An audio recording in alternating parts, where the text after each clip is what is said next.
right, welcome into the Your Illini Nation pregame show. I'm joined with Derek Piper with the Illini Inquirer. Derek, thanks so much for being here today. But obviously, Illinois, not the best start to conference, going 0-3 after a loss against Northwestern.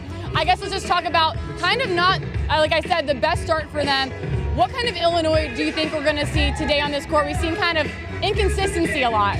Hopefully it's an inspired one, a team that sees this as a big opportunity against a team that is tied tops in the league against Michigan. 3-0 for Wisconsin, a ranked team, number 14 in the country, and you're back on your home floor. So it should be one that's feeling some urgency. Obviously, as far as the execution piece goes, they need to do a lot better offensively, turn the ball over less, defensively don't foul as much. And it's just a really sound Wisconsin team. We can dive all into the matchup, but I just want to see Illinois come out with a lot of fight, feel like their back's against the wall a little bit, and play more together as a team. I think Brad keeps talking about it's got to be about us, not me.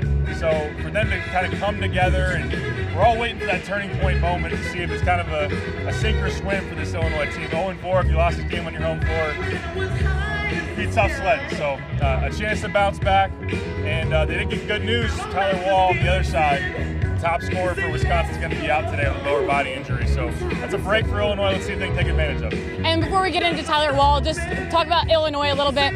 You know, we saw them play against some really good teams whenever they beat UCLA, played well against Virginia, beat Texas. So I feel like whenever they are up against these top 25 teams, they kind of step up a little bit. Do you think that's something we're going to see today, maybe them stepping up and having a little bit more of that fight?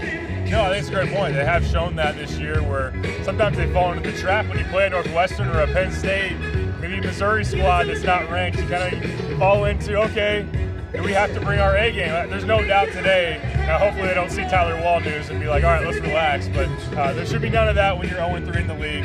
See the opportunity of getting a game that could matter on your resume, with Wisconsin being number 14 in the country right now. So, and they've seen Wisconsin kind of eye to eye at the top of the Big Ten here in recent years. So there's no doubt. I think that they will rise to that occasion. It's just got to be able to execute too, and understand what Wisconsin's going to try to do. A team that doesn't turn it over, a team that is really sound and physical. But I think that they will get up for this one. I think that the crowd, which is sold out yet again, which is great, will hopefully power them today. And obviously, we talked about Tyler Wall being out today. I guess, what kind of gap is that going to leave for Wisconsin, and what do you think Illinois can do to just take advantage of that? Yeah, Tyler's really good as far as one of the most skilled post players out there. Great footwork, ability to score around the rim, and has also shown this year that now that Johnny Davis is gone and Brad Davison, he's got to step into a bigger role. He handles the ball more on the perimeter and can drive you. So without him, it just puts more on the plate of Chucky Hepburn, who's been a really good point guard for them this year, shooting 51% from the three. They just need more out of their guards, and this is a very good three-point shooting team. So Illinois, a big key, regardless of Wall's status, is really getting out on the perimeter, make sure you don't give up open shots. When Wall is working in the paint, that can kind of create that conflict for the defense where how much do we help inside, got to get out and recover. So without Tyler out there today, they can really lock in on shooters, lock in on guards. And Stephen Crowell, their 7-footer, has also played well here too. So making sure that Hepburn and Crowell don't kill you, and just for a Wisconsin team that offensively it's kind of up and down without one. There's leading scorer. You hope that they have some tough sledding today. Do you think it's going to be kind of a little opening? I know we've seen Dane Danger a lot down below. The last 2 games he's got to start. Do you think they might take advantage of that, or Illinois might take advantage of that today and really have him down low on the post, being able to get low with Tyler Wall out of the picture?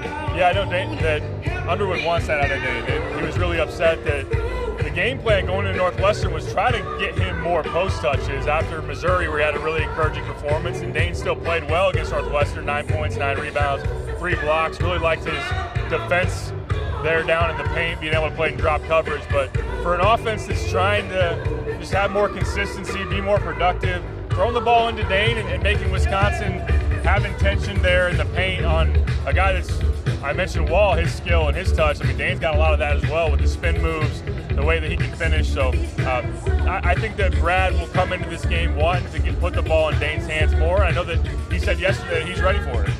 And obviously, the elephant in the room, Sky Clark for Illinois, the point guard freshman. Talk to me a little bit about what are your thoughts when he posted that he's going to be stepping down. Brad Underwood posted as well his statement talking about how he gives them all the support. I guess what are your thoughts on that, and how much is that going to impact the Illini? It hurts from a depth standpoint when you think about a team that comes in really with 2 point guards, and they're both freshmen, and now one of them's gone. So that's more on the plate of Jaden Epps to really step up and seize this opportunity to be more of a focal point offensively, score more. I know that Brad loves the way he's been able to get downhill, but Sky has been fighting it here recently with his performances, was not good against Northwestern, not against Missouri. So I think from an immediate sense, from on the court, maybe it doesn't hurt you a ton, but from a depth standpoint, definitely. As far as him leaving the team, this is a guy that came in as your highest ranked freshman, a lot of expectations, someone that before his ACL injury was a 5-star, a top 20 prospect out there. It's hard when you have someone having a lead for personal reasons. We don't know the full story. It's hard to speculate too much, but hopefully if there's anything going on with him that he's able to get that thing figured out. Anytime that you have, we've seen it, Patrick McCaffrey, I don't want to put words in this guy's mouth, but McCaffrey has taken a leave of absence, and he mentioned mental health reasons. And anytime any of that's going on, you want to make sure the player gets right. It is bigger than basketball, but for Sky, he hadn't been playing all that well, had big expectations.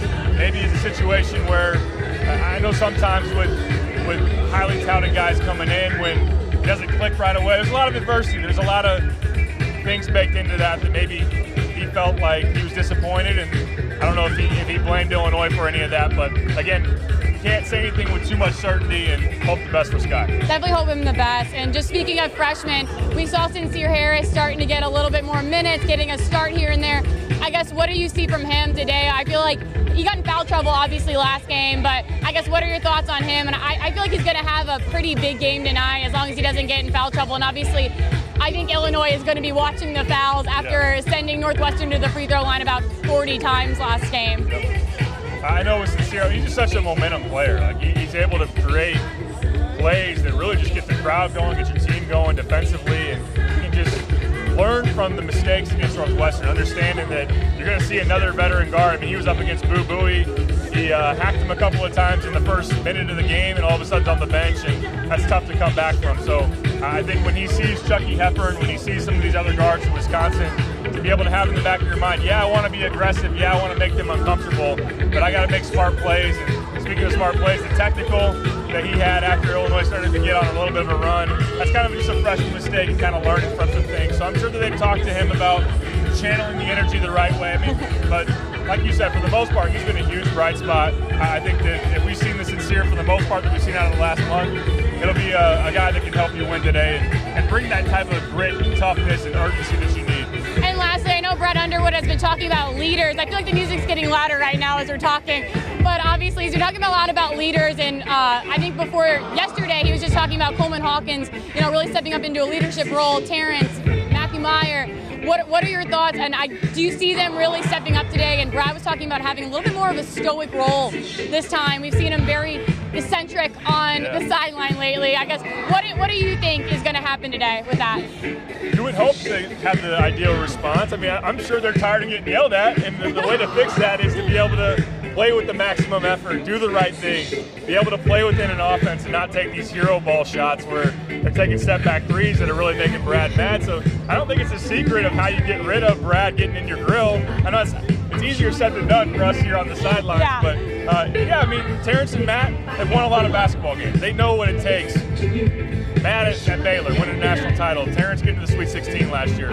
It's time for this team to really click, not even just as far as making shots, execution, just as a cohesive unit, as a team to come together. So I think even with a situation like Sky, which is more adversity on this team's plate, they hopefully use that to just come closer together and be able to fight. So I would expect that they have that today, but we really won't know until we get out there. If it's lacking, Brad's shown he's a fighter. He's a guy that's going to get after his team. I mean, he's worked way too hard to build this program up in recent years to let it go by the wayside when he feels like his team's not bringing it. So I don't blame him. I know that some fans are talking about, wait, Brad, dial it back. Maybe too much. Maybe think about your health. That's just not who he is. No, he just wants the best. I feel like it's all love. It's coming from a place of just knowing his team can be good and just knowing that, I feel like it's out of just him wanting the best from his team and just wanting to see them reach their full potential. Oh, definitely. I mean, he's trying to take that role to push guys to their maximum, has their best interest in mind, and to be able to do that, you got to build the relationship off the floor, which I think that he's done for the most part. It's harder when you have transfers come in who haven't been with you for years. So we've seen kind of the dirty laundry get aired a little bit with him and Matt, but look, everybody's goal is the same. Is to get back on the right track, play winning basketball, get to the tournament, make some noise, play up to their full potential like they did against UCLA in Texas. And we'll see if today's a start where they can really have that turning point. I was going to say, last question, I guess, what are your final predictions? Who do you see winning this game tonight? Oh, it's tough. I looked at the point spread, and it was Illinois by 7. Okay. That's pretty heavy for a team that's fighting it right now. And we know Wisconsin's really sound, and like I said, they shoot the 3. They're a good defensive team, but Tyler Wall's absence is going to hurt them. Speaking of injury, Matthew Meyer had a foot in practice yesterday. There was some buzz that maybe he would be out. We have seen him out here on the court in uniform. We'll see how well he ultimately moves out there. Maybe Illinois dodged a bullet, which is good news. Yeah. So I think a lower scoring game. Wisconsin likes a slow pace. I think it's close. Illinois 60, Wisconsin 58. All right. Do I need to give my prediction here? All right. I'm thinking. I think it's close. I'll go. You have Illinois winning, right? I do. I might say. Sorry to the Illini fans. I might say Wisconsin 64, Illinois 63. We're gonna give it a 1-point game. I think it's gonna be a nail biter here. I kind of just both threw that out. I within 2 points, you within 1. Yeah, I think it's going to be a close game for sure. Hopefully, for Illini fans' sakes, hopefully it's yours instead of mine, for those Illini fans out there. All right, Derek, well, thank you so much for being here, and make sure to tune into our post-game press conference as well. You'll hear from Brad Underwood after the game on all our social media channels as well.